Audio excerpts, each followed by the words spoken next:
Oke, yuk. Nanti ini pertemuannya saya rekam, jadi nanti ada gantian materinya ya. Jadi kita di sini belajar mengenai KIE pada pasien depresi. Nanti untuk pasien yang diabetes tak upload di YouTube. Terus yang satunya lagi juga sama. Jadi nanti yang kelas sore itu dapatnya diabetes, yang materi ini bisa tak upload di YouTube gitu. Gitu ya. Kan kemarin kurang satu, untuk minggu depan yang ngajar Bu Liva. Ya, jadi seperti itu.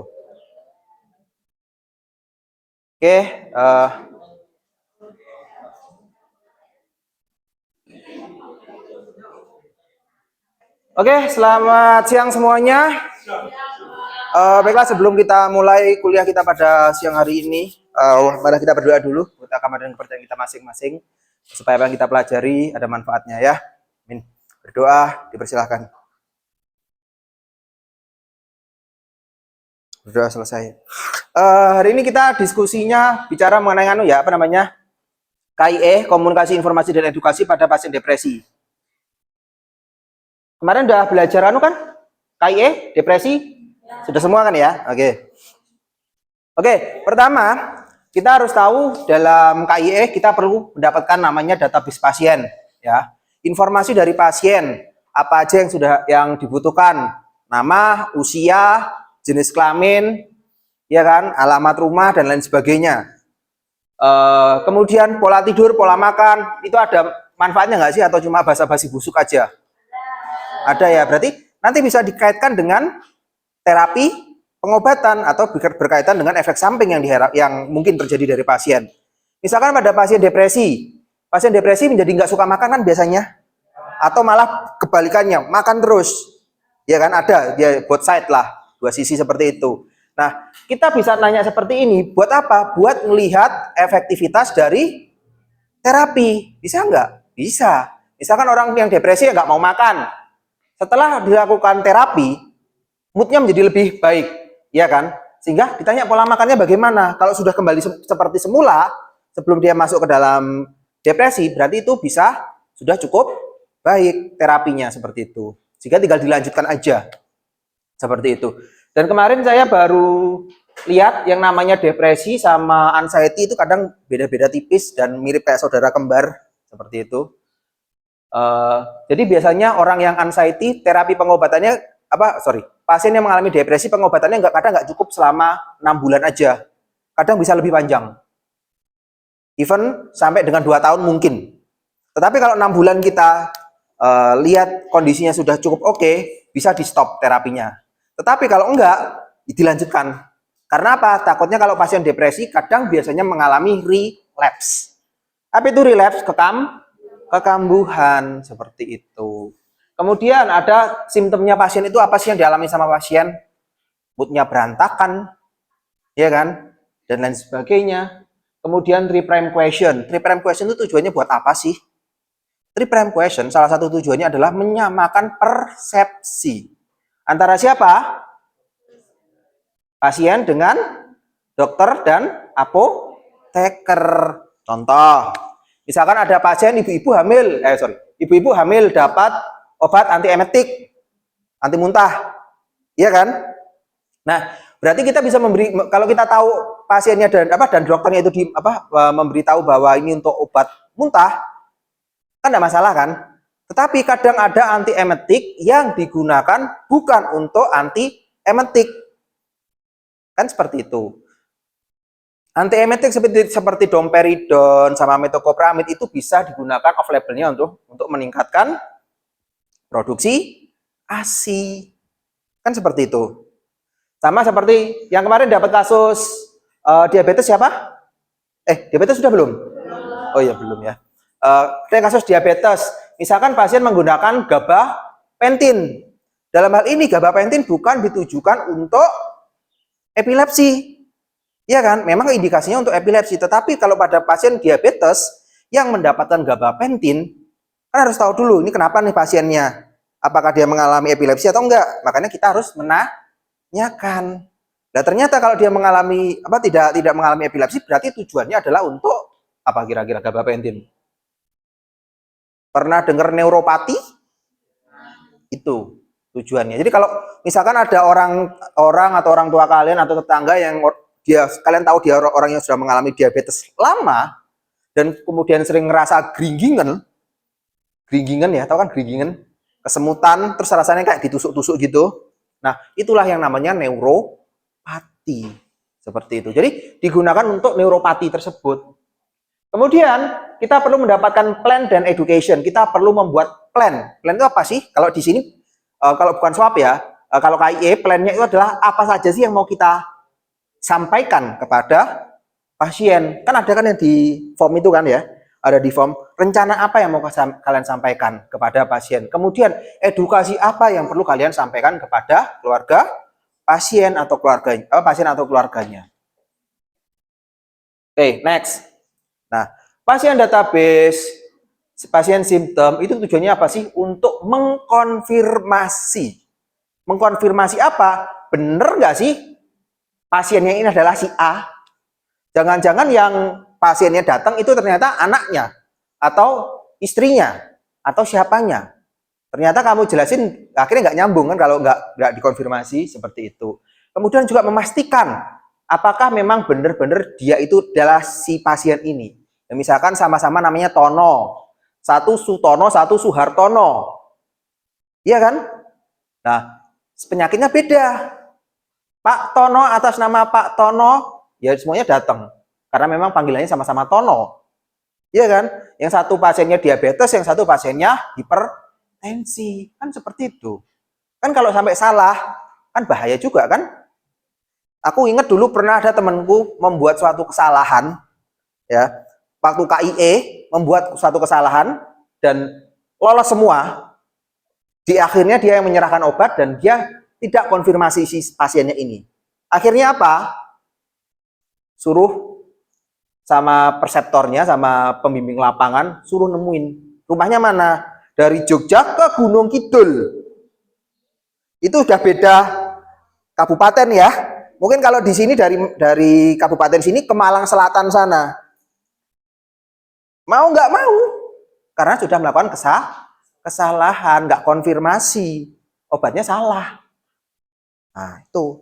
Akhirnya suruh nemuin orangnya ke Gunung Kidul sana. Ya kan?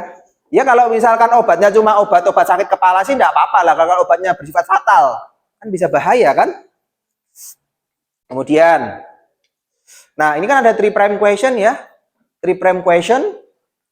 Nah ini 3 prime question itu sebenarnya ada 2 macam ya. Teman-teman kalau kalian mau tahu. Jadi ada 3 prime question for a new prescription. Jadi adalah 3 prime question untuk penyakit yang obat-obat yang baru. Misalkan dia baru terdiagnosa, baru kontrol pertama kali, iya kan? Nah, ada lagi nanti 3 prime for refill. Kalau kalian baca refill tulisannya. Apa itu? Untuk obat-obatan yang sudah dia konsumsi secara rutin. Biasanya kalau di Amerika gitu kan ada refill kan ya, berapa kali boleh dia ngambil. Ya, misalkan dia mengalami diabetes, tetapi sudah terkontrol. Akhirnya di resep itu ditulis ITER. ITER ya, di ITER berapa kali, 3 kali, 4 kali, dan seterusnya. Itu refill. Nah, ini adalah 3 prime question for new prescription. Nah, untuk resep yang baru. Dan yang kita masukkan ke dalam modul itu adalah yang resep baru. Seperti itu. Kan sama kan kalau dibaca, what did prescriber tell you to expect? Nah, di sini ada content provide positive effect expected that what to do if they do not occur. Jadi apa sih yang diharapkan dari pengobatannya ini? Iya kan? Jangan-jangan yang ada di pikirannya si pasien, dia minum obat ini untuk menyembuhkan. Bener nggak? Seperti kasus yang di praktikum tadi, yang dapat kanker. Iya kan? Kalau kamu nggak nanya, kalau ada pasiennya nggak kamu tanyain 3 prime question, jangan-jangan dia berharap bahwa setelah minum obat, kankernya bisa sembuh. Padahal itu kan obat yang bersifat suportif, baik itu MST maupun ondansetron. Iya kan? Ada juga yang seperti ini, pasien yang didiagnosa mengalami diabetes. Dia udah minum nih obatnya, tapi kok orang mari-mari. Kan ada gap kan, ada gap lah. Antara apa? Antara hope and reality. Ada gapnya ini. Ada celah antara antara harapan dengan realitanya. Ya kan? Pasien harapannya setelah minum obat aku sembuh. Tetapi kenyataannya enggak kan? Kalau untuk penyakit-penyakit tertentu. Ya kan? Nah, bagaimana caranya? Ya ini diperkecil gapnya ini. Dengan apa? Kita melihat harapannya pasien siapa sih? Harapannya pasien itu seperti apa? Nah, kita yang punya ilmu harus bisa menjelaskan. Kalau misalkan pasiennya kasusnya pasiennya diabetes, bahwa sampai sekarang diabetes itu tidak bisa sembuh. Kalau ada yang bisa sembuh, kasih hadiah Nobel. Yang benar-benar sembuh ya, nggak minum obat sama sekali. Seperti itu. Dan nggak ada kerusakan. Seperti itu. Nggak ada masalah berikutnya. Nah, kita juga harus bisa menjelaskan nih. Sama seperti orang depresi atau orang skizofrenik. Penyakit kronik seperti itu. Skizofrenik, apakah bisa sembuh? Skizofrenik, ODGJ? Enggak. Tetapi, apakah bisa meningkatkan kualitas hidupnya dia? Bisa. Apakah dia dengan minum obat dia bisa bekerja? Bisa. Nah, itu jadi antara gap, antara harapan si pasien dengan realita itu harus dikecilkan. Dengan apa? Dengan menggunakan 3' question ini. Jadi harapannya pasien itu apa sih? Ya kita cari win-win solution-nya lah. Nah, seperti itu. Kalau kalian lihat di slide berikutnya, ini ada untuk yang refill. Beda. Ya, refill. What do you take this medication for? Kita konfirmasi ulang nih kepada pasien. Bapak, Ibu, obat ini tujuan dipakai buat apa sih? Iya kan? Kalau dia tahu, oh ini obat untuk diabetes, Mas. Ini untuk asam urat, ini untuk apa, seperti itu. Kemudian, how do you take it? Bagaimana cara minumnya? Cara pemakaiannya bagaimana? Apakah sebelum makan, setelah makan? Kalau sebelum itu berapa jam setelah makan? Sebelum makan? Kalau setelah itu berapa jam setelah makan? Kemudian, what kind of problem you having? Ada masalah nggak sih selama menggunakan obat? Tujuannya buat apa? Ini, perceived side effect. Untuk melihat ada nggak sih efek sampingnya dari penggunaan obat tersebut. Jadi, ada yang namanya kalau 3' question tetap harus ditanyakan, baik itu obatnya baru maupun pasien yang iter tadi, pasien yang diulang. Oke, next. Nah, ini tadi yang kalau kalian lihat yang di satu lembar itu, panduan KIE, ya, itu kan ada nama, bentuk sediaan, dosis, cara pemakaian, penyimpanan, indikasi, kontraindikasi, kemudian side effect, adverse effect sama effectivity. Ya kan? Nah, tetapi dalam memberikan KIE kita fokus pada dua hal ini. Dua hal ini. Apa? Reaksi merugikan dan efektivitas. Bagaimana sih tahu dia sudah efektif terapinya? Bagaimana sih dia tahu terapinya itu nggak efektif? Kemudian, apa sih efek samping yang mungkin timbul? Ya kan? Kalau ada efek samping, bagaimana cara mengatasinya? Ya kan? Seperti itu. Kita yang belajar di sini di KIE, kita bisa memberitahukan kepada pasien. Seperti itu. Jangan-jangan kalau ada nggak kemarin yang waktu dapat hipertensi? Praktikum dapat hipertensi? Ada? Ya. Kemarin kalau Bu Tanti bilangnya berapa? Penurunannya tekanan darah berapa? Target terapinya. Misalkan dia begitu didiagnosa dokter tekanan darahnya 180. Dalam 1 bulan 150, ya kan? 150 kan berarti 30 mg kan targetnya penurunannya dalam waktu 1 bulan. Kadang pasien itu berpikiran bahwa kalau aku minum tekanan darahnya itu turun jadi 170, bisa jadi dia tidak efektif, ya kan? Atau dia malah harapannya pikirannya setelah minum obat turunnya jadi 120, kan nggak bisa juga kan? Kalau misalkan dari 180 turun ke 120, geblak pasienmu. Yakin? Apalagi pasien dapat nifedipin. Tahu kan nifedipin? Saudaranya amlodipin, kakaknya si amlodipin. Saya dulu pernah inget banget waktu KKN, bukan di Desa Penari ya. KKN bantuin teman saya udah KKN duluan, saya KKN-nya terakhir. Waktu KKN itu ada pengobatan gratis.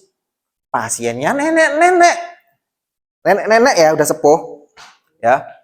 Sudah sepuh, minum tekanan darahnya 190. Minum amlodipin di tempat, begitu jalan 2, 3, 4, 5 brek. Apa yang terjadi? Hipotensi ortostatik. Jatuh. Amlodipin relatif lebih ringan, tetapi masih ada kemungkinan nggak? Masih. Seperti itu. Oke, next. Nah, adverse effect dalam kita memberitahukan, dalam kita memberikan konseling mengenai reaksi merugikan, ada setidaknya 2 hal yang perlu kalian perhatikan. Apa? Yang pertama itu adverse effect yang bersifat berbahaya. Contohnya apa? Contohnya, pernah tahu Stephen Johnson syndrome? Nah, itu kan salah satu reaksi alergi. Makanya kenapa kita perlu menanyakan di awal, tujuannya adalah itu. Iya kan? Jadi semua yang kalian berikan, konseling yang kalian berikan, semuanya harus saling terkait. Nggak ada yang dia itu berdiri sendiri. Ya, semuanya harus terkait dan konseling itu juga harus saling berkait. Misalkan ada tadi di praktikum contohnya adalah pasien kanker.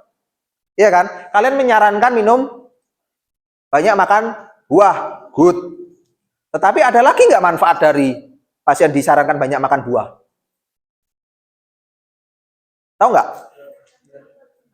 Bukan konstipasi. Untuk pasien kanker, for cancer-nya, bukan untuk efek samping dari MST-nya. Ada reason-nya enggak? Di dalam buah dan sayur itu banyak mengandung apa sih? Vitamin. Vitamin itu fungsinya buat apa? Vitamin C, E, D, daya tahan tubuh. Orang cancer biasanya daya tubuhnya rada drop. Selain itu ada lagi nggak manfaatnya? Ini biasanya keluar-keluar di TV-TV itu. Mengandung antioksidan. Ya kan? Untuk ngelawan apa? Ngelawan reaksi oksidasi yang ada di dalam tubuh. Make sense enggak? Jadi harus saling dikaitkan. Iya kan?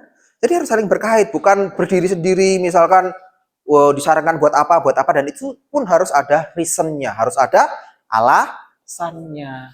Kemudian, apalagi reaksi-reaksi yang berbahaya, misalkan tadi ada reaksi alergi, ada lagi nggak? Misalkan, pernah dengar yang namanya DILI?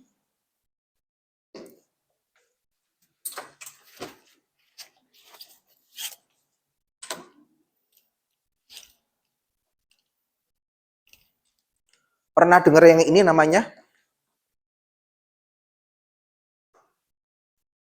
DILI? Apa itu? Drug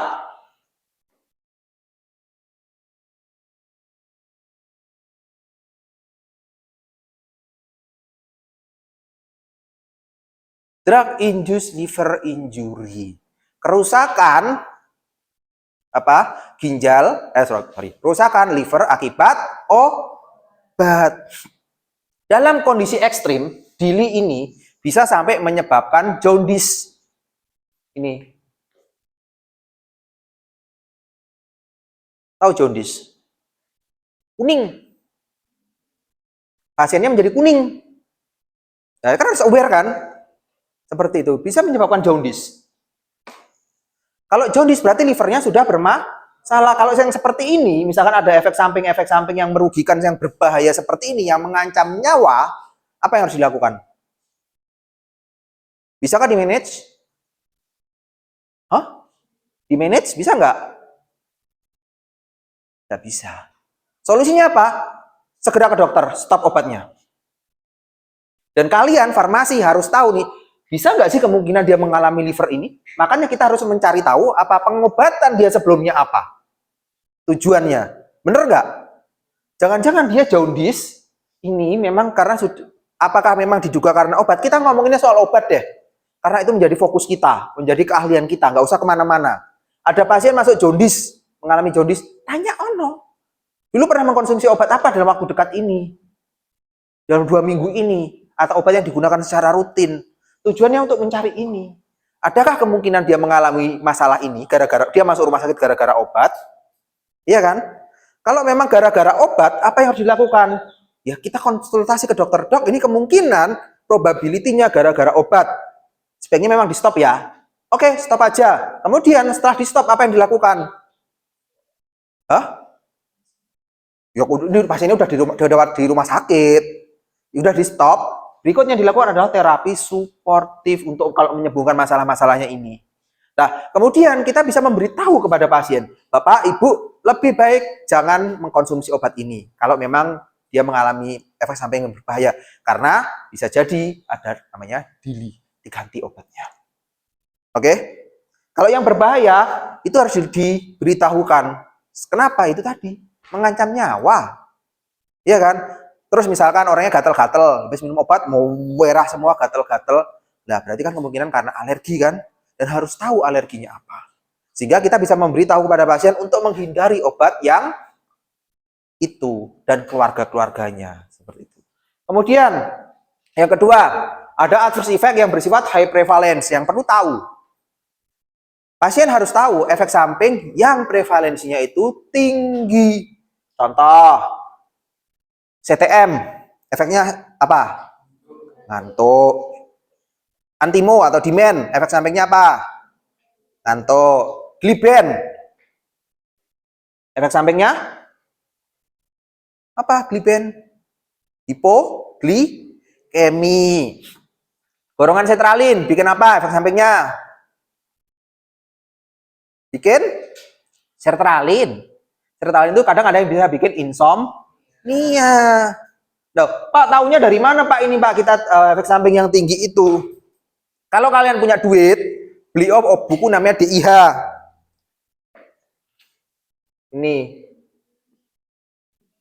Drug Information Handbook. Walaupun namanya handbook, bukunya bukan kecil segini, tebel. Harganya terakhir itu saya beli tahun 2017 itu 1,3. Itu tahun 2000 berapa? 2017, 1,3 juta. Tuh. Nah, kalau misalkan kalian tidak punya, paling gampang kalian install ini. Medscape. Dan jangan sampai kalau kalian nanti misalkan PKPA bawa Medscape, tak kamplengi kalau misalkan aku jadi pembimbing lapangan ya. Ya kan? Jangan sampai bawa ISO, MIMS. Jangan sampai ke PKPA bawa ISO atau MIMS. Tak kamplengi. Minimal kalian bawa Medscape. Kalau pas di apoteker nanti lo ya. Ini tadi Pak Roland, alhamdulillah sudah submit borang ke APTFI. Ya mudah-mudahan segera ada visitasi. Kalau sudah ada visitasi, kita bisa mudah-mudahan nanti September sudah ada pendirian PSPA. Jadi kalian nanti kalau PSPA apoteker nggak usah kemana-mana seperti itu. Tapi ingat kalau misalkan nanti saya ngajar kalian di PSPA kereng, ya harap maklum. Jangan sampai kalian nanti keluar pah poh ha ho. Ditanyain dosis nggak ngerti, ditanyain obat ini fungsinya buat apa nggak ngerti. Setidaknya kalian menginstal ini. Medscape ini. Ya. Taunya dari mana sih prevalensinya paling tinggi itu? Kalau dari ISO MIMS, ya, aku yakin mesti nggak ada. Kenapa? Karena ISO dan MIMS itu dapat data dari mana coba? Hah? Dari mana? Dia dapatnya dari brosur. Brosur itu diambil comot.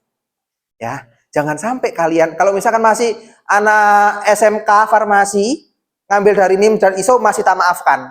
Tapi kalian sudah S1 farmasi, masih pakai ISO atau MIMS buat nyari tahu dosis, titenono. Ya, kalian lihat Medscape deh, lihat Medscape. Di Medscape itu kan ada prevalensinya berapa persennya kan.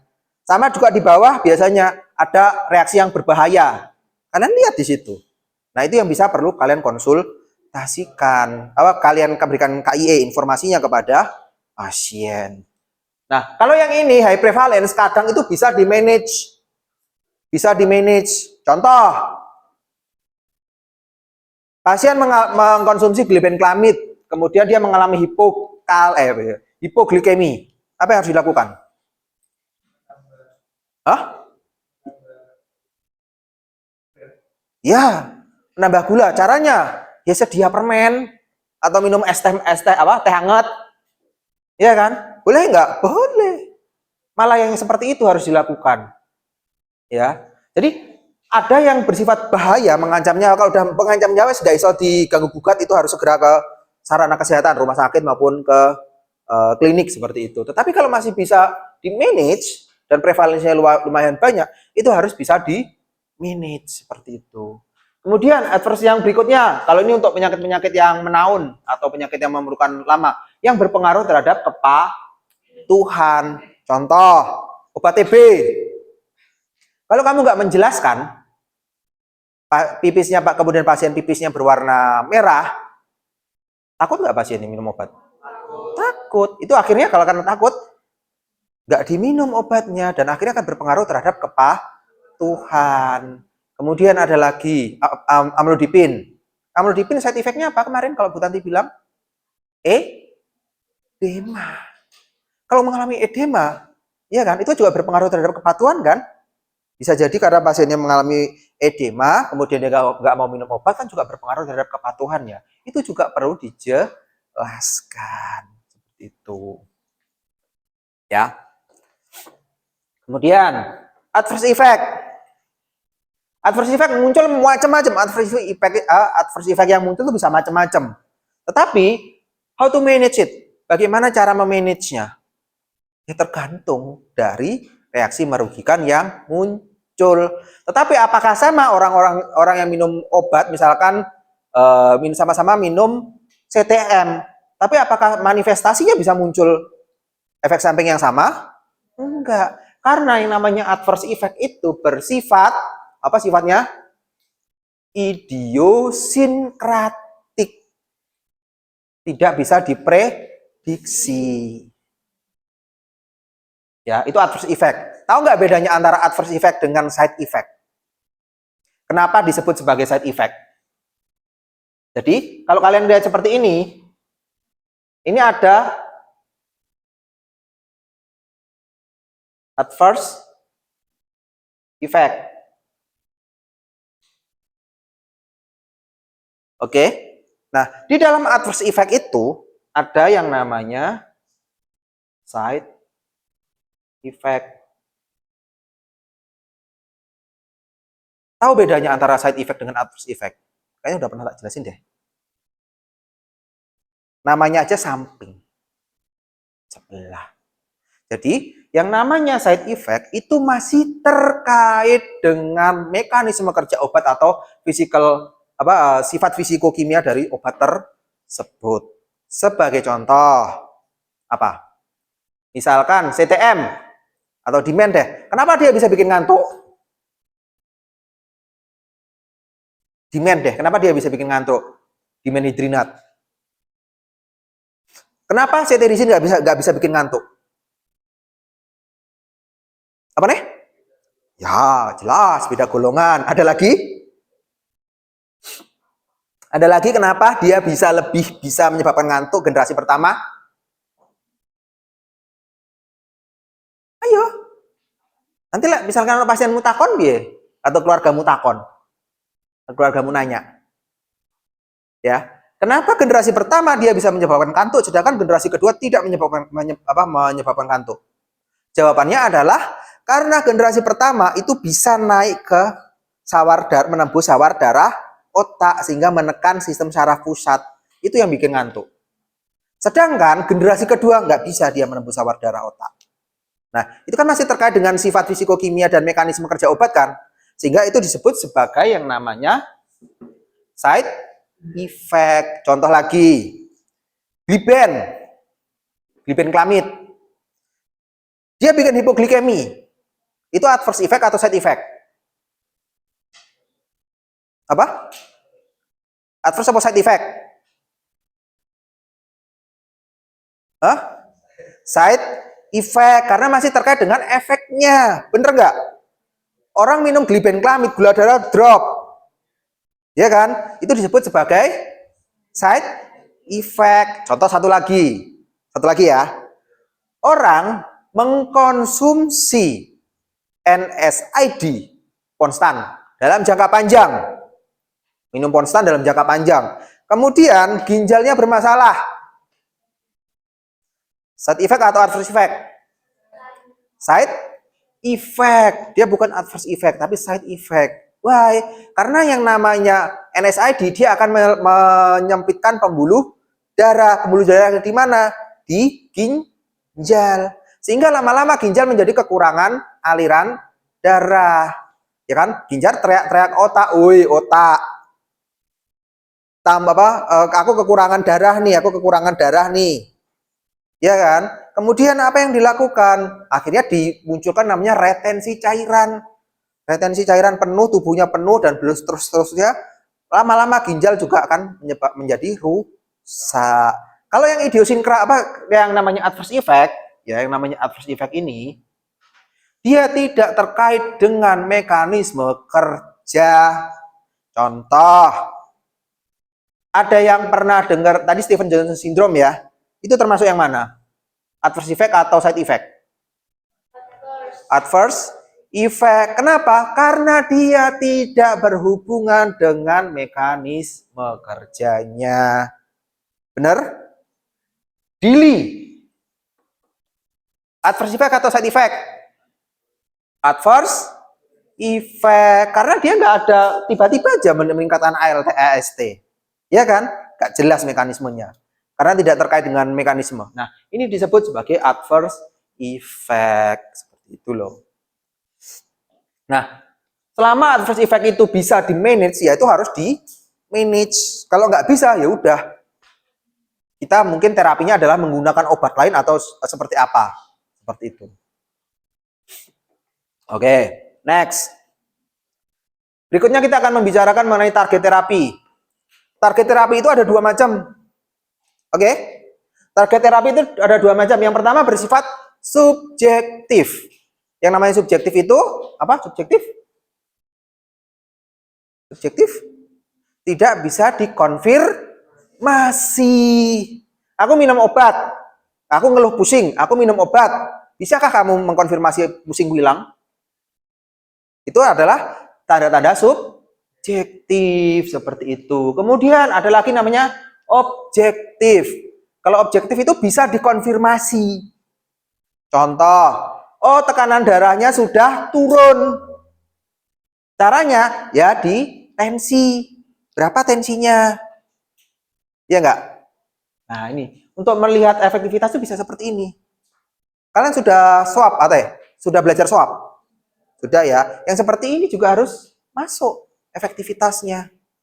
Iya kan? Efektivitas plannya seperti apa, targetnya seperti apa, berapa penurunan gula darahnya, berapa penurunan HbA1c-nya, berapa penurunan uric acid-nya, dan seterusnya. Ya, itu ada target terapi. Dan pasien juga harus dikasih tahu nih, target terapinya berapa sih? Kemudian kalau sudah mencapai target, apa yang harus dilakukan? Stopkah? Ya, obatnya di stopkah? Atau bagaimana? Atau harus diminum terus? Iya kan? Seperti itu. Itu harus dijelaskan kepada pasien. Misalkan pasiennya diabetes lagi. Hipertensi deh, ganti. Hipertensi. Tekanan darahnya sudah turun nih, sudah oke 120. Kemudian, apakah harus di stop? Enggak. Kenapa? Menjaga stabilitas tekanan darah. Tantangan ini lah misalnya pasienmu. Kalau saya biasanya di apotek kadang seperti itu, tak tantang pasiennya. Coba Bu, kalau misalkan nanti seminggu sekarang sudah 120 udah bagus. Coba nanti kalau dicepot 3 hari obatnya, dilepas 3 hari, nggak minum obat 3 hari, tensi malih. Wush, naik lagi pasti. Nah, ini tujuannya adalah untuk mengontrol tekanan darah. Tujuannya buat apa sih itu dikontrol? Kalau misalkan pada pasien diabetes, pada pasien hipertensi, kenapa harus dikontrol tekanan darahnya? Kenapa? Untuk mengurangi apa? Biar gak jeglek langsung. Biar gak jeglek gimana? CKD udah bener, chronic kidney disease. Berarti dia mencegah komplikasi lebih jauh supaya tidak menjadi komplikasi. Tadi CKD bener. Orang hipertensi kalau tidak dikontrol dengan baik, tekanan darahnya tidak dikontrol dengan baik, resikonya cuma 2. Apa coba? 1 dia stroke atau 2 dia gagal ginjal. Bener nggak? Ya kalau tekanan darahnya 200, 200, 200, 200, misalkan masih kuat, dia dianugerahi oleh Tuhan pembuluh darah yang elastis, mungkin masih oke. Lah coba kalau dia pembuluh darahnya kaku, jebol nggak tuh pembuluh darahnya? Iya kan? Ujuk-ujuk di end aja. Iya kan? Atau ginjalnya yang bermasalah. Kalau ginjalnya bermasalah itu matinya pelan-pelan. Iya kan? Gagal ginjal udah stage 4, dia dilanjut sama yang namanya cuci darah. Cuci darah itu paling nggak 3 hari sekali atau 2 hari sekali kalau udah parah. Iya kan? Jadi hari-hari itu di rumah sakit aja kerjaannya. Iya kan? Dan orang yang mengalami gagal ginjal rentetannya kemana-mana. Tahu komplikasi gagal ginjal apa? Kronis. 1, osteoporosis. Iya kan? Yang kedua, anemi. Tahun depan kalian kan ya, semester depan ya kan PKL ya. Nah, itu kalau ketemu kasus-kasus kayak gitu tuh enak. Nanti bisa dipelajari, oh fungsinya tuh buat ini, buat ini, buat ini, seperti itu. Oke, itu target terapi ya. Kemudian next. Nah, terapi target itu, kenapa tadi saya bilang 3 prime question? Kenapa 3 prime question itu penting? Tujuannya adalah ini. Farmasis dan pasien have a same perception. Mereka harus mempunyai persepsi yang sama terkait pengobatannya, sehingga tidak salah paham. Yang harapannya pasiennya minum obat itu bisa sembuh, ternyata berdasarkan ilmu pengetahuan yang sampai saat ini, pasiennya memang tidak bisa disembuhkan. Seperti itu, harus memiliki persepsi yang sama terkait dengan terapinya. Oke, next. Terkait dengan target terapi, sama ya. Target terapi itu nanti harus balik lagi ke 3 prime question. Nah, target terapi itu ada beberapa yang ini. Target terapi. Yang pertama adalah cure atau menyembuhkan. Ya, misalkan kalau sakit kepala minum obat ya sembuh ya. Kemudian panu, minum obat sembuh. Kemudian orang yang mengalami skabies. Skabies? Ada kan kuat tuh nyisik-nyisik gitu kan. Minum obat, ada yang bisa sembuh nggak? Ada bisa, ada enggak. Tergantung dari obatnya yang diminum apa. Iya kan? Kadang kalau skabies itu, dia kan berupa seperti tengu, tahu kan tengu? Tengu itu hidupnya di bawah mana? Di bawah kulit.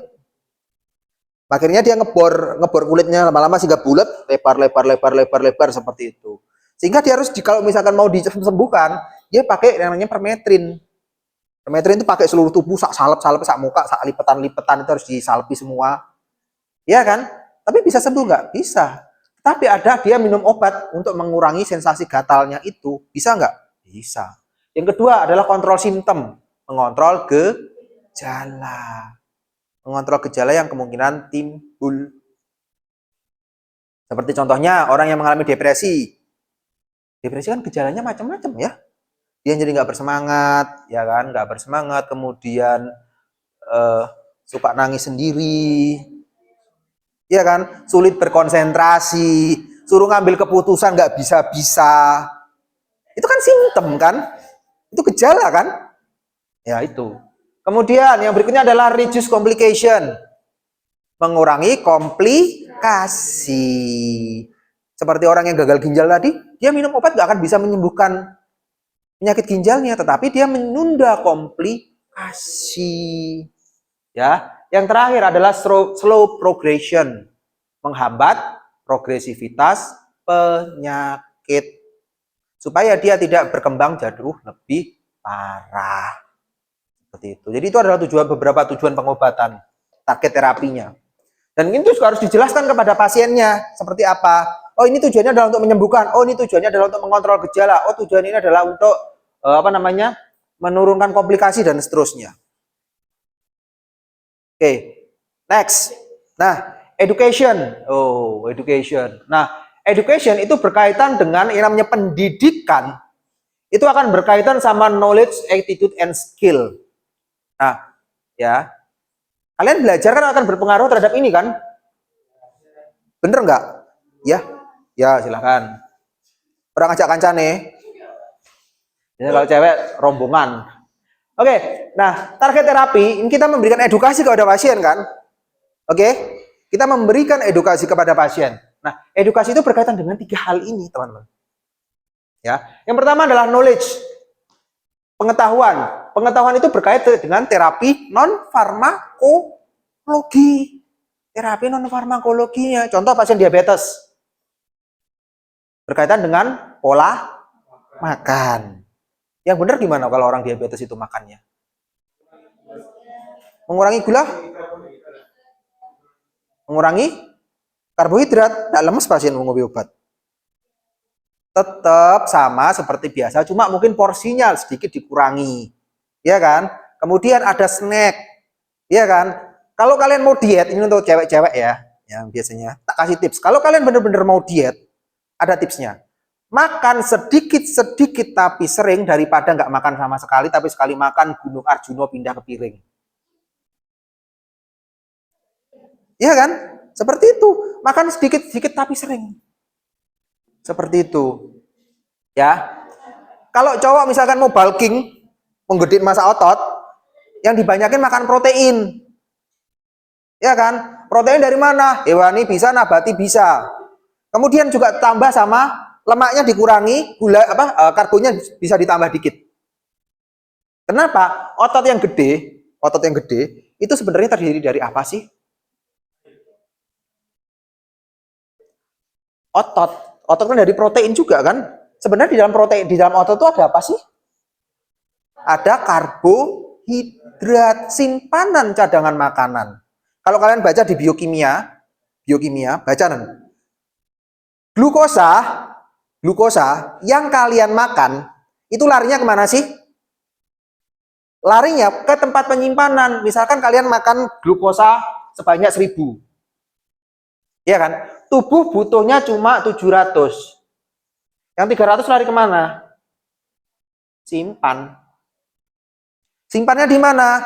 Satu, liver. Yang kedua mana? Otot. Makanya kalau orang mau bulking, banyakin protein. Protein itu buat apa sih? Analoginya seperti ini. Kalau yang misalkan mau bulking, gedein massa otot, yang cowok-cowok nih ya. Kalau mau gedein massa otot, analoginya seperti ini. Protein itu membesarkan isi gudang, membesarkan gudangnya. Ukuran gudangnya itu diperbesar. Itu protein. Oke. Kemudian ngisi gudangnya pakai apa? Pakai karbo. Jangan makan lemak. Iya kan? Nih. 300-nya ini akan disimpan ke dalam gudangnya. Gudangnya di mana? Di otot. Seperti itu. Ya, seperti ini. Nah, kemudian berikutnya kembali lagi di sini ya. Nanti kemana-mana. Nah, berikutnya attitude. Attitude itu akan berpengaruh terhadap namanya adherence atau kepatuhan. Ya, sikapnya bagaimana sih pasien ini? Ya kan? Sikapnya bagaimana? Apakah dia patuh atau enggak? Adakah hambatannya dia dalam mengkonsumsi obat-obatan ini? Misalkan harganya obatnya terlalu mahal, atau hambatannya dia tidak mendapatkan support dari keluarganya, atau seperti apa? Ya kan? Ini akan berpengaruh terhadap pengetahuannya. Kemudian skill, keahlian. Skill buat apa? Misalkan kita membutuhkan special device, alat-alat khusus. Misalkan ada pasien baru datang pertama kali kena asma. Cara pakai nebulnya bagaimana? Kalian harus mengajari kan?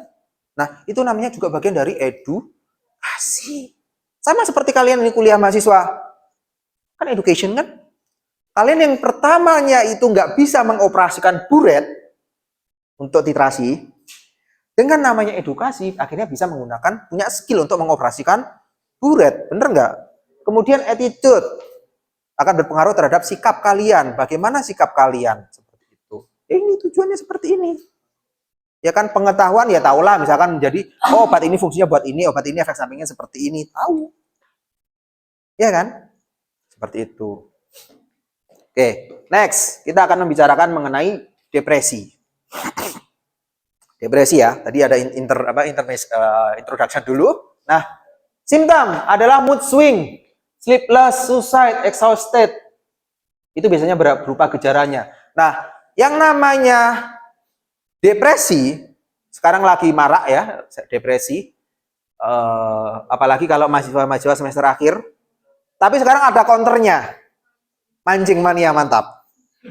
Ya, sekarang baru ngetren, saya udah dari tahun 2009 mancing. Zaman saya itu waktu 2009 itu berarti semester 8. Mancing bener, really mancing. Iya, bukan mancing kerusuhan. Apalagi mancing perkara, enggak.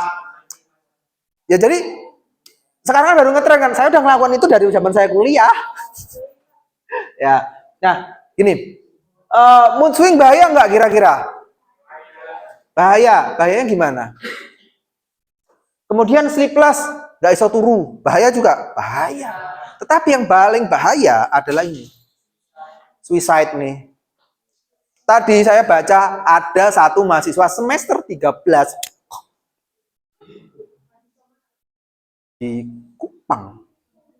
Ya, itu. Iya kan? Ini. Kalau misalkan perkaranya skripsi, ya perkaranya skripsi, cuma ada dua pilihan. Pilihan kalau misalkan kalian bermasalah sama skripsi, pilihan cuma dua. Misalkan seperti itu. Tetap maju atau mundur. Iya kan? Kalian udah sampai tahap ini, udah tinggal dikit lagi, ayo diusahakan. Dan juga temennya juga harus suportif lah. Saling membantu. Ya mungkin ceng-cengan biasa ya, ceng-cengan sama teman-teman, tapi tetap harus dibantu seperti itu. Ini yang paling bahaya tuh di sini. Depresi. Ya ini kalau misalkan dia pasiennya depresi mungkin seumur kalian tuh mengalami depresi seperti itu. Coba misalkan kalau misalkan ada pasien depresi, kemudian dia baru saja melahirkan. Baby blues sama depresi postpartum beratan mana? Postpartum. Kalau kalian masih ingat beberapa bulan yang lalu, mungkin ada ibu yang mau ngelempar anaknya ke kereta, itu sudah depresi postpartum loh. Bener. Dan juga misalkan ada orang yang seorang ibu membunuh anaknya, kemudian dia bunuh diri, itu juga bisa jadi dia depresi postpartum. Tuh, hati-hati. Ya, seperti itu. Kemudian treatmentnya bisa ke dokter menggunakan obat, consultation and mind therapy. Ini preventionnya nanti bisa dibaca sendiri. Nah, kalau misalkan kalian punya konco sing mulai menunjukkan gejala-gejala sing mengarah ke situ, jangan neng dokter. Ya. Ajak neng dokter, baru jangan mancing. Ya. Loh, itu kan terapi farmakologi dan non farmakologi. Iya kan? Begitu jak depresi dapat obatnya diombe, baru ngono dijak mancing. Just. Ya, seperti itu. Oke. Nah, berikutnya target terapi itu sebenarnya apa sih? Yang pertama adalah menurunkan gejala sama menurunkan reaksi yang merugikan. Bener nggak? Menurunkan reaksi yang merugikan dan mengontrol gejala. Kemudian kita juga bisa meningkatkan namanya kepatuhan. Kepatuhannya harus baik nih, apalagi untuk penyakit-penyakit yang rada-rada kronis. Depresi kan juga rada kronis kan? Bisa jadi dia relapse, putus obat, ya kan? Sudah rada lumayan, kemudian kena lagi masalah jeger. Mungkin nggak dia relapse, kambuh, mungkin. Sehingga beberapa penelitian yang di guideline yang terbaru yang kemarin itu saya sempat baca, bahkan penggunaan antidepresan itu bisa sampai dengan 2 tahun. Supaya apa? Mencegah relapse. Kalau misalkan seperti, bayangin aja misalkan ada orang yang mengalami depresi, dia nggak bisa ngerjain skripsi, ya kan? Kemudian minum obat 1, 2, 3, 4, 5 bulan, habis itu dia rada lumayan, kemudian dia mau sidang, kena masalah lagi, relapse, kambuh. Rampung nggak skripsi ini kira-kira? Rampung, bisa jadi nggak rampung. Nah, kalau kalian nanti skripsi, ya ingat kata-kata saya. Yang namanya dosen itu nggak mungkin istilahnya bukan menyusahkan ya istilahnya. Pengen kalian itu mengerjakan dengan baik, ya kan? Nggak mungkin dosen itu kuno-kuno terserah, nggak mungkin. Dan itu malah dosen yang nggak baik. Kenapa? Karena kalau yang namanya dosen atau namanya guru, kalau dia salah, mesti ngasih tahu, salah, balik, balik, kesalah lo, kebablasan, jalanmu duduk ngene, metodemu duduk ngene. Iya kan? Seperti itu. Dan juga, kalau kalian nggak ngerti, Pak, Bu, ini biasa caranya, mesti gitu, ini kamu kesini. Mesti ngono, bener nggak? Ya, jadi Kalau kalian nanti mau skripsi, mau hilang-hilangan, itu penyakitnya mahasiswa. Saya yakin mesti mahasiswa akan mengalami fase seperti itu, hilang-hilangan. Kasih waktu ke diri kalian sendiri. Maksudnya bagaimana? Jadi kalau kalian nanti mau hilang-hilangan, oke, aku mau ngilang 1 bulan. Tapi setelah 1 bulan balik, ojo ngilang meneh, garap meneh. Iya kan? Skripsi itu tidak seperti donat yang akan bisa selesai dengan sendirinya. Bahkan donat aja cuma mengembang, didiamin cuma ngembang toh. Kalau mau jadi donat ya harus digoreng kan? Seperti itu. Ya, seperti itu. Nah, ini adalah beberapa obat-obatan yang bisa digunakan. Nah, ada yang namanya SSRI atau SISRI, ada namanya SNRI, CINRI, ada namanya aminoketon, triazopiridin, tetrasiklik, bukan tetrasiklin loh ya, tetrasiklik. Kemudian ada namanya trisiklik, ada yang namanya monoamin oksidase inhibitor. Nih. Dosisnya ada di situ, bacaan dewe. Di Indonesia apakah ada? Ada, tapi tidak semuanya. Nah, ini yang pertama. Nah, ini adalah rangkuman mengenai beberapa obat. Ya, yang pertama adalah reaktif antagonisme. Misalkan ada norepinefrin sama serotonin. Nah, misalkan ini adalah efek sampingnya yang paling gede. Ini dilihat. Nah, kemudian ada efek cholinergic, sedation, ya, dan seterusnya. Nah, kalau misalkan pasien mendapatkan ini, berarti kemungkinan efek samping antikolinergiknya besar. Seperti ini. Misalkan dia dapat amitriptilin, ya, amtrip. Dia efek antikolinergiknya bagaimana? Misalkan bisa menyebabkan mulut kering, ya kan? Kemudian sedasinya juga tinggi. Sehingga kalau pakai amitriptilin harus saat malam. Seperti itu. Kemudian hipotensi ortostatik. Misalkan pasien dapat imipramin. KIE-nya gimana? Hipotensi ortostatik. Pasien masih muda, kemudian dia dapat imipramin karena depresi. KIE-nya salah satunya apa? Ayo. Hipotensi ortostatik yang mbah-mbah tadi, buk. Setelah minum obat, apa? Jangan berdiri terlebih dahulu. Ini perlu disampaikan enggak? Perlu. Ada lagi enggak? Seizure. Nah, perlu nggak kita kalau misalkan ada pasien dapat clomiperamin ini, kita perlu nanya nggak riwayat penyakit pasien? Apakah bapak mas dulu atau mbak dulu pernah punya riwayat kejang? Perlu nggak? Perlu. Kenapa? Jangan-jangan kalau misalkan dia mendapatkan yang namanya clomiperamin ini, dia dulu pernah punya riwayat kejang waktu kecil. Bisa nggak dia muncul kejang lagi? Bisa. Makanya itu perlu ditanyakan. Yang ditanyakan itu sesuai dengan konteksnya. Pasiennya apa sih? Seperti itu. Oke, next. Ada lagi nanti bisa kalian baca. Fluoxetine, bupropion. Ya. Nah, ini berikutnya adalah beberapa efek samping dari golongan-golongan tersebut. Nah, misalkan ini golongan SSRI atau SISRI. Ya. Pertama, dia bisa menyebabkan disfungsi seksual. Ya kalau masih bujang sih nggak apa-apa.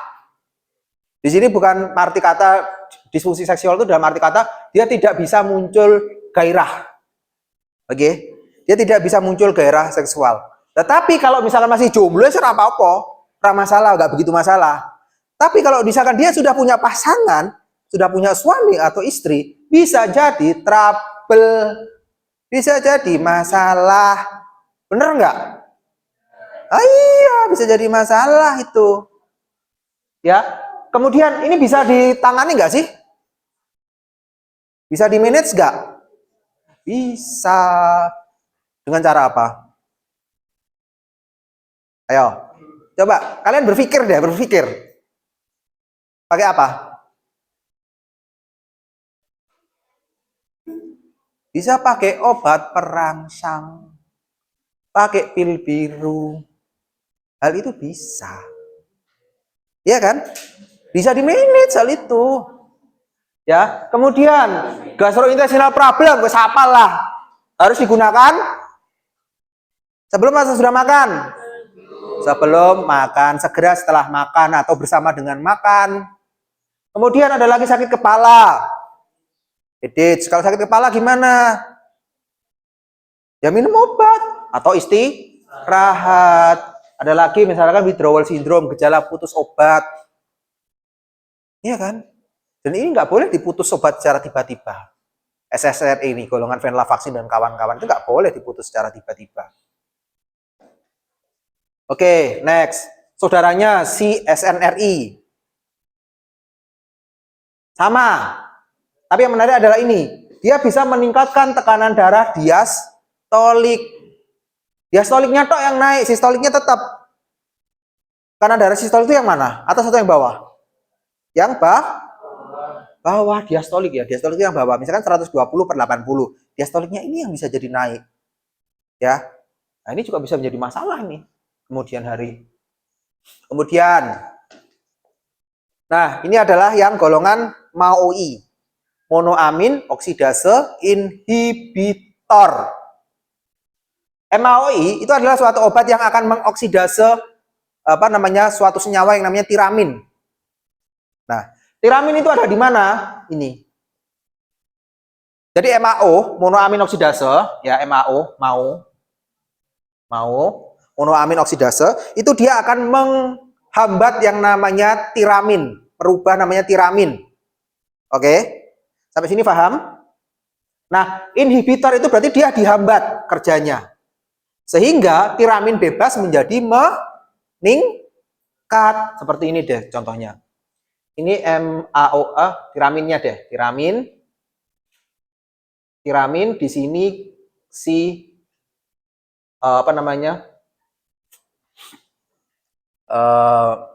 ini tiramin ini MAO-nya.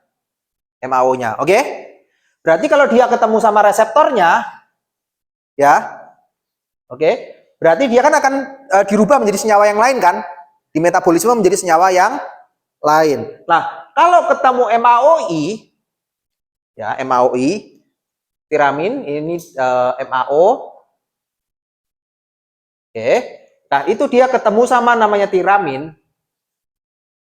Jadi tiramin itu yang seperti ini. Ya, karena strukturnya sama, dia bisa masuk ke sini. Ini MAOI, sorry.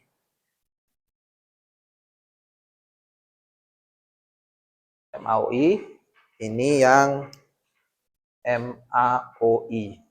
Sehingga tiramin ini tadi dia menjadi lebih bebas. Nah, kalau tiramin ini terlalu banyak dalam tubuh, si tiramin ini banyak karena nggak diikat sama MAO ini tadi, tiramin ini jumlahnya akan banyak beredar di dalam tubuh. Kalau tiraminnya banyak beredar di dalam tubuh, dia bisa menyebabkan krisis hipertensi. Tekanan darahnya naik, naik sangat tinggi sekali. Sehingga orang-orang yang mendapatkan obat golongan MAOI inhibitor, dia harus apa istilahnya? Mengurangi makan makanan yang mengandung tiramin. Contohnya apa? Bocoran dewi. Apa contohnya? Yang pertama adalah aged cheese. Keju yang difermentasi. Kemudian apa? Sour cream, yogurt, cheese ya, cheese-cheesean lah, wine, bir, iwak herring, sarden, dan sak piturute. Ya. Kemudian soy sauce, coklat. Ya, avocado nggak boleh itu diminum. Kenapa? Karena ini tadi si tiramin ini dia akan meningkat. Kalau dia meningkat, tekanan darahnya akan naik tinggi. Selain itu juga harus hati-hati kalau misalkan pasien mengalami flu, dia mengkonsumsi obat-obat golongannya efedrin, pseudoefedrin sama fenilpropanolamin, golongan-golongan itu nanti juga bahaya. Kenapa? Bisa aja dia nanti meningkatkan tekanan darah. Karena golongannya tadi si fenilpropanolamin, efedrin dan kawan-kawannya di metabolisme sama ini MAO ini tadi. Ini juga harus diperhatikan kalau golongan-golongan MAO ini tadi. Ya? Nih. Jadi harus hati-hati, nggak boleh digunakan bersamaan. Harus ada restriksinya, batasannya. Karena kalau nggak tadi ya tekanan darahnya mumbul. Nih, tiramin plus maui sama dengan tekanan darah. Masuk 200, kalau nggak paling ya masuk rumah sakit, ya kan? Kalau nggak ya bablas, ya kan? Dijemput malaikat. Itu harus hati-hati seperti ini. Ya. Kemudian apalagi? Ini adalah golongan triazolpiridin. Triazolpiridin itu apa sih contohnya? Di triazolpiridin. Nefazodon sama trazodon. Ini harus hati-hati penggunaannya. Kenapa? Ini tadi golongannya. Dia bisa menyebabkan satu, ortostatik hipotensi. Sehingga informasi yang harus diberikan kepada pasien apa? Ortostatik hipotensi. Ortostatik hipotensi, ayo rek. Resiko ortostatik hipotensi. Apa? Tidak boleh setelah minum obat harus duduk dulu 15 sampai dengan 30 menit terlebih dahulu supaya dia tidak drop nih, tekanan darahnya turun. Yang berikutnya sedasi. Kalau setelah minum pasiennya ngantuk, lah lebih baik diminum pada malam hari. Kalau misalkan dia minumnya seperti itu. Kemudian dili. Tahu dili? Ini tadi. Peningkatan, taunya dari mana sih? Satu, kalau misalkan bisa dilihat dari jumlah waktu pemeriksaan darah. Atau kalau dilinya sampai parah, itu bisa menyebabkan jaundice itu tadi. Nah, ini yang menarik, ini yang agak yang terakhir ini. Priapism. Priapism ini biasanya terjadi pada laki-laki. Tahu priapism apa? Ereksi yang terus menerus. Bisa jam-jaman ini. Coba bayangkan kalau kalian, misalnya yang cowok-cowok nih, ereksi selama 3 jam berturut-turut. Ngeluh randasmu. Ya, ngeluh atas bawah itu. Ya ini bisa terjadi. Kelihatannya mungkin kalau setengah jam pertama masih oke ya. Setengah jam pertama kelihatannya masih oke. Tapi setelah 1 jam, 2 jam ngeluh dah sih. Gue yakin. Ya ini bisa aja terjadi seperti ini. Ya, sehingga kalau yang seperti ini muncul, ya apa yang harus dilakukan? Yang ini dah. Yang ini dulu. Kalau ini muncul gimana? Kira-kira harus dilakukan? Kira-kira habis minum obat, pasiennya langsung kuning. Segera di stop. Habis itu segera ke rumah sakit. Kalau yang ini, kan malu Pak berdiri ke rumah sakit Pak. Nanti jadi cap kaki 3 Pak. Idemu kok yo ngada-ngada lagi kayak balsem. Oh kena minyak kayu putih rasanya karu-karuan kayak balsem. Ya udah, kalau seperti ini apa yang bisa dilakukan? Ya segera ke rumah sakit. Ya kan, diturunkan tekanan darahnya di situ. Ya kan, mungkin pakai agen-agen untuk menurunkan vasokonstriksi. Bisa. Ya kan? Kenapa? Jadi yang namanya ereksi itu kan terjadi aliran darah yang meningkat kan masuk ke situ.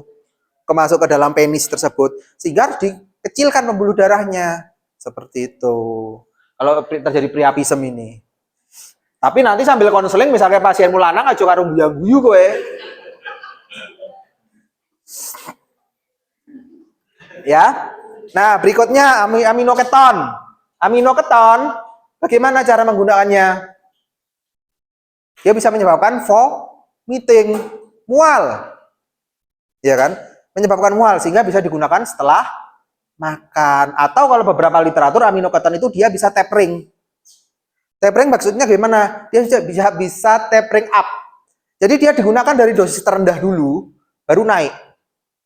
Atau kalau misalkan pasiennya langsung ditembak sama dokternya pakai yang dosis agak lumayan tinggi, kemudian terjadi mual muntah, kita bisa menggunakan terapi non-farmakologi terlebih dahulu. Oke? Ya misalkan diminum bersama makan atau setelah makan dan seterusnya. Kalian sudah tahu. Tetapi kalau hal itu masih saja terjadi, kita bisa tapering down dulu. Tapering down, dosisnya diturunkan secara perlahan. Atau kalau misalkan dokternya pakai yang dari dosis terendah, misalkan Kan itu harus dicek kan antara benefit sama rasionya kan. Oh, kalau misalkan dia dari mulai yang terendah tapi belum mencapai efek yang diharapkan untuk menurunkan masalah depresinya, apa yang bisa dilakukan? Dinaikkan. Dinaikkan perlahan seperti itu. Kemudian dia bisa mengalami insomnia. Kalau insomnia apa yang dilakukan? Dugem, Pak. Relaksasi. Bukan. Jadi kalau misalkan dia ada kemungkinan mengalami insomnia, jadi yang golongannya aminoketon harus digunakan pada pagi hari. Ya kan, pada pagi hari. Kemudian seizure. Perlu tahu nggak kita tadi gejala kejang tadi? Kita harus tahu dulu pasiennya pernah punya riwayat kejang atau enggak. Nah, kalau misalkan pasiennya nggak tahu mas, aku nggak ngerti, itu biasanya ditulis disangkal. Disangkal, bukan sangkal putung ya, sangkal. Ya, disangkal. Jadi dia nggak ngaku kalau misalkan dia menggunakan, kalau bisa kita tulis tidak ada, kita menulis tidak ada, itu bisa salah juga. Biasanya kalau di rekam medis, kalau kalian nanti baca, itu alergi disangkal. Yang nyangkal pasien. Ya kan, dia menyangkal bahwa dia punya kejang seperti itu. Kemudian juga kalau misalkan kita nggak tahu nih, kemudian pasien mengalami kejang, ya udah, bisa jadi obatnya harus di stop dulu, kemudian diganti obatnya. Nah, selama itu pasien bisa dirawat di rumah sakit. Kemudian mengenai skin reaction ini juga memungkinkan dari penggunaan aminoketon, jadi harus hati-hati penggunaannya, harus dipastikan. Nah, kalau misalkan setelah diminum pasiennya nggak ngerti, aku belum pernah minum obat ini sebelumnya mas, jadi kan aku nggak tahu. Begitu diminum, ini juga harus disampaikan, kalau misalkan terjadi reaksi pada kulit dan merah-merah gatal-gatal, segera di stop, bawa ke rumah sakit. Karena kalau nggak bisa bahaya. Berikutnya adalah ini, tetrasiklik. Tetrasiklik, obat-obat golongan tetrasiklik, itu efeknya bisa meningkatkan berat badan. Nah, kalau misalkan yang meningkatkan berat badan pasiennya supermodel gitu, seperti supermodel sing anyar lagi. Siapa? Kendall Jenner misalkan. Dia mengalami peningkatan berat badan apa enggak muring-muring ini. Nah, sehingga yang harus dilakukan sebagai seorang apoteker dalam memberikan KIE apa? Apa?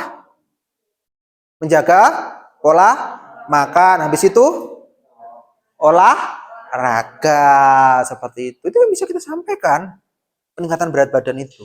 Kemudian insomnia, insomnia pakainya pagi lagi. Konstipasi sudah pada ngerti. Iya kan? Jadi kan gampang kan sebenarnya farmasi itu. Gampang kan? Oh iya, kalau misalkan efek sampingnya ini aja kan terapinya gini sama aja. Oke. Nah, berikutnya adalah seperti ini. Ya. Don't always treat adverse effect with a medication. Jangan selalu mengandalkan obat untuk menyelesaikan masalah dari obat. Karena itu nanti akan muncul masalah-masalah lain lagi. Oke? Contoh, orang konstipasi, coba kasih dul kolak atau dikasih bisa kodil. Bisa kodil punya efek samping enggak? Punya. Misalkan pada masalah jantung. Masalah jantung dikasih lagi obat lagi, muncul masalah baru lagi. Iya kan? Nggak selalu masalah itu diselesaikan dengan obat seperti itu. Nah, kalau terjadi masalah, yang pertama bisa dilakukan apa? Kalau misalkan masalahnya itu bersifat fatal atau bahaya, stop and change.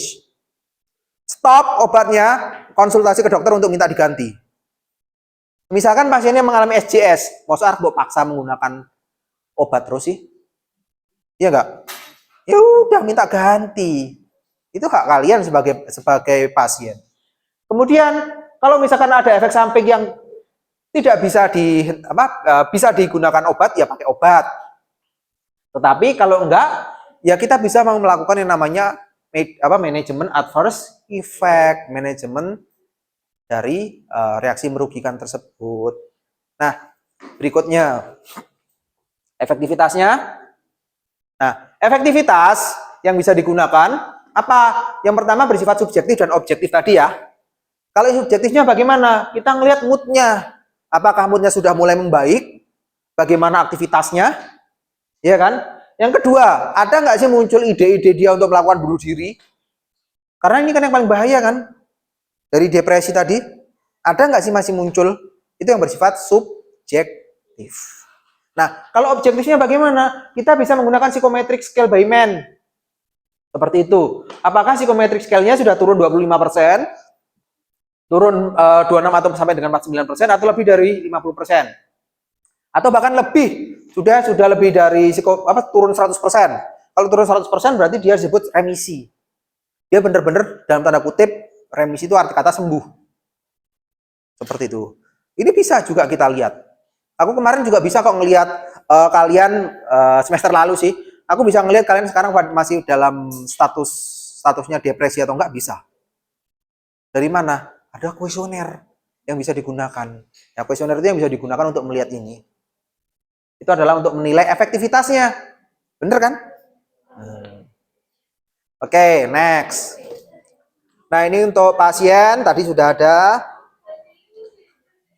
Nah, berikutnya, kalau misalkan ada pasien dengan caregiver, ya misalkan dengan orang tua atau dengan saudaranya, ya, yang pertama adalah untuk yang caregivernya itu kita juga harus memberikan konsultasi, juga harus memberikan konseling, ya. Yang pertama, sebagai caregiver, dia harus menjadi support system bagi pasien tersebut, ya. Untuk apa menjadi support system? Misalkan untuk mengingatkan minum obat, ya kan, mengingatkan minum obat, kalau ada efek samping bagaimana mengatasinya, ini. Sehingga dia bisa mencegah, meningkatkan patient adherence, meningkatkan kepatuhan pasien untuk minum obat, sehingga pada akhirnya dia akan meningkatkan kualitas hidup dari pasien tersebut. Ya kan? Yang tadi misalkan gara-gara ditagih hutang jadi nggak bisa kerja, ya kan? Dengan adanya obat-obatan dia masih bisa bekerja. Masih bisa bekerja menghasilkan uang untuk membayar utang. Coba kalau misalkan dia nggak kerja-kerja, utangnya menumpuk kan? Selesai ke masalah? Enggak. Itu yang harus bisa dilakukan. Kemudian, sebagai support system yang baik, dia juga bisa mencegah pikiran-pikiran untuk bunuh diri. Itu juga harus diperhatikan. Kita harus ngomong sama caregivernya seperti itu. Oke? Oke, yang terakhir, tips for communication with a depressive patient. Yang pertama adalah don't judging. Jangan menghakimi. Bahkan pasien pun jangan menghakimi kondisi pasien seperti apapun.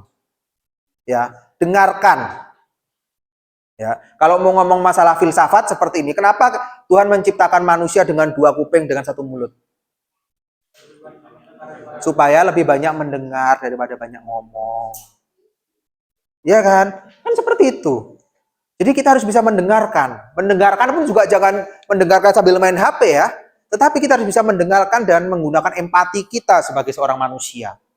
Untuk pasien tersebut. Ya. Kemudian kita juga bisa memberikan motivasi kepada pasien. Supaya apa? Supaya pasiennya tetap mengkonsumsi obatnya dengan baik. Ya. Kita bisa memberikan semangat kepada pasien. Ya. Motivasi pasien lah. Ini mungkin tidak bisa bisa mengontrol gejala, tetapi kan juga memerlukan bantuan dari si pasien tersebut. Seperti itu. Oke, mungkin sampai di sini dulu pertemuan kita pada sore hari ini. Ada yang mau ditanyakan mengenai KIE pada pasien depresi? Belum ya? Oke, kalau misalkan nggak ada, kita cukupkan pertemuan kita pada sore hari ini. Terima kasih atas perhatiannya.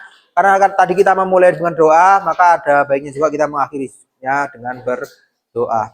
Oke, berdoa menurut agama dan kepercayaan kita masing-masing. Dimulai. Berdoa selesai. Oke, terima kasih. Selamat sore.